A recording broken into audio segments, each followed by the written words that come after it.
Side खबरों के लिए सब्सक्राइब करें फ्लेम मीडिया और उसके बाद बेल आइकन को प्रेस करें ताकि सबसे पहले आपको मिले एक्सक्लूसिव खबरें।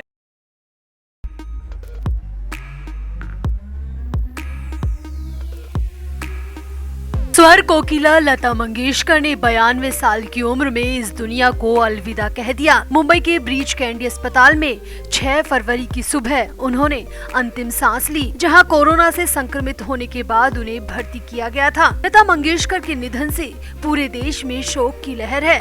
भारत रत्न से सम्मानित लता मंगेशकर ने साल 1942 में अपने सिंगिंग करियर की शुरुआत की थी। उन्हें पहचान फिल्म महल के गाने आएगा आने वाला से मिली थी। लता मंगेशकर ने दुनिया भर की 36 भाषाओं में 50,000 से ज्यादा गाने गाए हैं। एक गायिका के तौर पर इतने लंबे करियर में लता मंगेशकर ने काफी संपत्ति भी बनाई थी, जो कि उनके जाने के बाद किसकी होगी, ये बड़ा सवाल अब खड़ा हो चुका है। लता मंगेशकर अपने पीछे इतनी प्रॉपर्टी छोड़कर गई हैं, जिसका अनुमान लगाना भी नाकाफी है। और लता जी के खाते में हमेशा उनके गानों की रॉयल्टी के तौर पर पैसा आता रहेगा। मतलब उनके जाने के बाद भी लता जी की कमाई रुकेगी नहीं। मगर अंदरूनी खबरें जो आ रही हैं वो बिल्कुल भी अच्छी नहीं हैं, क्योंकि रिपोर्ट्स की माने तो लता मंगेशकर की प्रॉपर्टी को लेकर अब कलह शुरू हो गई है, जिसकी पूरी डिटेल हम आपको बताते हैं। आप भी वीडियो को शेयर करें और लता मंगेशकर की प्रॉपर्टी का सही हकदार किसे होना चाहिए, इस पर भी अपनी राय कमेंट बॉक्स में जरूर दें।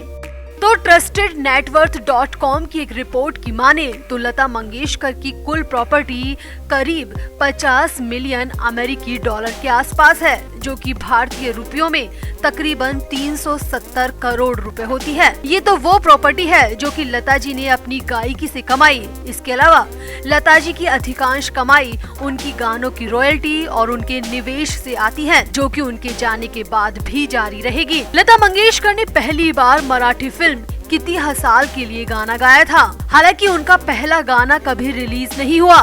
कहा जाता है कि लता मंगेशकर की पहली कमाई केवल 25 रुपए थी, लेकिन अपने अंत तक वो करोड़ों की संपत्ति की मालकिन बन गई थी, जो कि उनकी बेजोड़ मेहनत का नतीजा था। अपने आखिरी समय में भी लता मंगेशकर की मंथली इनकम 40 लाख रुपए के आसपास थी और सालाना उनकी आय करीब 6 करोड़ रुपए बताई जा रही है। ये कमाई वो कमाई है जो कि वो बिना गाना गाए कमा रही थी। इसके अलावा भारत रत्न लता जी का साउथ मुंबई के पेडर रोड पर एक घर है, जिसका नाम प्रभु कुंज भवन है। वो इसी में रहा करती थी। रिपोर्ट की माने तो इस घर की कीमत भी करोड़ों में है, क्योंकि जिस इलाके में ये घर है वो इलाका मुंबई का सबसे पॉश और आलीशान इलाका माना जाता है। यहाँ घर होना मतलब कि करोड़ों की प्रॉपर्टी होना है। इसके अलावा PressReader.com की एक रिपोर्ट के मुताबिक लता मंगेशकर कारों की बेहद शौकीन थी। उनके नाम पर एक शेवरले, ब्यूक और एक क्रिसलर है। लता मंगेशकर को फिल्म निर्माता यश चोपड़ा ने वीर जारा के गाने के रिलीज होने के बाद एक मर्सिडीज कार भी गिफ्ट की थी। ये सभी लग्जरी कारें हैं जिनकी कीमत लाखों में है। लता मंगेशकर को गहनों का भी काफी शौक था। सोने और हीरे के आभूषण उन्हें बेहद पसंद थे। तो रिपोर्ट्स की माने तो लता जी अपने पीछे लाखों करोड़ों के जेवर भी छोड़कर गई हैं। कुल मिलाकर लता मंगेशकर अपने पीछे अरबों की संपत्ति छोड़कर गई हैं। और अब मुंबई से जो रिपोर्ट आ रही है वो ये है कि लता जी के जाने के बाद उनके रिश्तेदारों के बीच प्रॉपर्टी को लेकर अंदरूनी कलह शुरू हो चुकी है। हालांकि बाहर किसी ने कुछ नहीं कहा, ऑफिशियली इस बात की किसी भी तरह की पुष्टि नहीं हुई है, मगर करीबी सोर्सेज की माने तो प्रॉपर्टी को लेकर द्वंद्व शुरू हो चुका है। मध्य प्रदेश के इंदौर में जन्मी लता मंगेशकर 5 बहन भाई थे। तीनों बहनें आशा भोसले, मीना खड़ेलकर और उषा मंगेशकर और एक भाई हृदयनाथ मंगेशकर। आशा भोसले तो खुद अरबों की संपत्ति की मालिक है और उनकी पहचान बताने की जरूरत नहीं है कि वो कितनी बड़ी गायिका हैं। लता मंगेशकर के भाई हृदयनाथ मंगेशकर भी म्यूजिशियन हैं और वो भी लाखों करोड़ों की संपत्ति के मालिक हैं। बाकी दोनों बहनें भी प्लेबैक सिंगिंग और कंपोजर के तौर पर जानी जाती है। मतलब ऐसा नहीं है कि किसी के पास भी पैसों की कोई कमी है। सब अपनी अपनी मेहनत से काफी मात्रा में प्रसिद्धि और पैसा दोनों हासिल कर चुके हैं। मगर फिर भी जो ये खबरें आ रही हैं वो वाकई में दिल तोड़ने वाली हैं। अब ये तो सभी जानते हैं कि लता मंगेशकर ने आजीवन शादी नहीं की थी। ऐसे में उनके पीछे उनकी बहनें, भाई और उनके परिवार ही हैं। लता जी के निधन के बाद उनको मुखाग्नि भी उनके भाई हृदयनाथ मंगेशकर और भतीजे ने दी थी। तो माना जा रहा है कि वो ही लता दीदी के संपत्ति के हकदार बन सकते हैं, मगर इसे लेकर कोई आधिकारिक जानकारी अभी तक सामने नहीं आई है।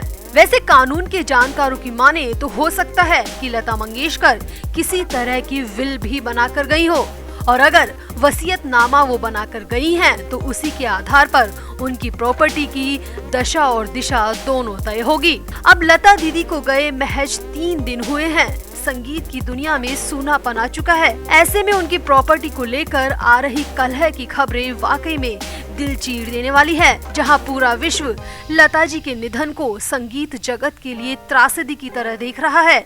ऐसे में सिर्फ संपत्ति के लिए विवाद होना बिल्कुल भी अच्छा नहीं है। वैसे आपको क्या लगता है, जहां एक तरफ संगीत जगत में सूनापन और खालीपन आ चुका है, वहां ऐसा विवाद कितना सही है और कितना गलत, और असल में किसे होना चाहिए लता दीदी की संपत्ति का असली मालिक? आप भी अपनी राय कमेंट बॉक्स में जरूर दें और वीडियो को भी शेयर करें। तो वो शख्स है महेश राठौड़, जिन्होंने अपनी जिंदगी के 27 साल लता मंगेशकर की सेवा में लगा दिए। महेश राठौड़ को जैसे ही खबर मिली कि उनकी लता दीदी अब इस दुनिया में नहीं है, तो उन्हें संभाल पाना बेहद मुश्किल हो गया। महेश राठौड़ का रो रो कर बुरा हाल है और वो लगातार लता मंगेशकर को भी याद कर रहे हैं। लता मंगेशकर के निधन के अगले दिन एक मैगजीन ने महेश राठौड़ से कांटेक्ट किया और उनसे सारा हालचाल जाना, जिसमें महेश राठौड़ का कहना है कि वो बुरी तरह टूट चुके हैं।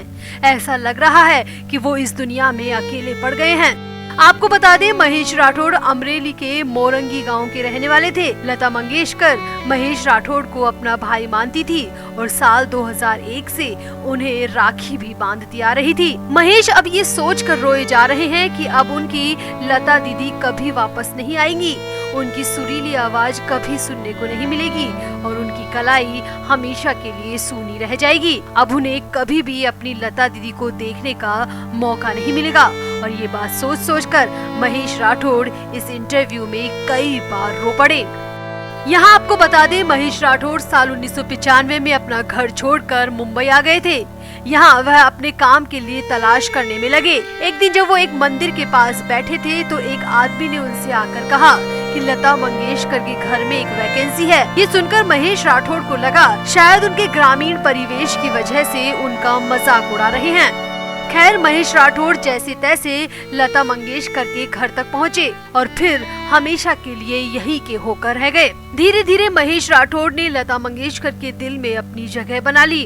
उन्होंने उनकी देखरेख की पूरी जिम्मेदारी अपने ऊपर ले ली। महेश राठौड़ लता मंगेशकर के सिर्फ केयर टेकर ही नहीं थे, बल्कि वो उनके फाइनेंस का काम भी देखते थे। वो लता मंगेशकर के प्रोग्राम भी अरेंज करवाते थे और इस बात का पूरा ख्याल रखते थे कि लता मंगेशकर टाइम पर दवाई ले, टाइम पर खाना खाए और अपनी नींद भी पूरी करे। हर छोटी से छोटी और बड़ी से बड़ी चीज का ध्यान महेश राठौड़ ही रखते थे और पिछले 27 साल से वो लगातार लता मंगेशकर के साथ ही रह रहे थे।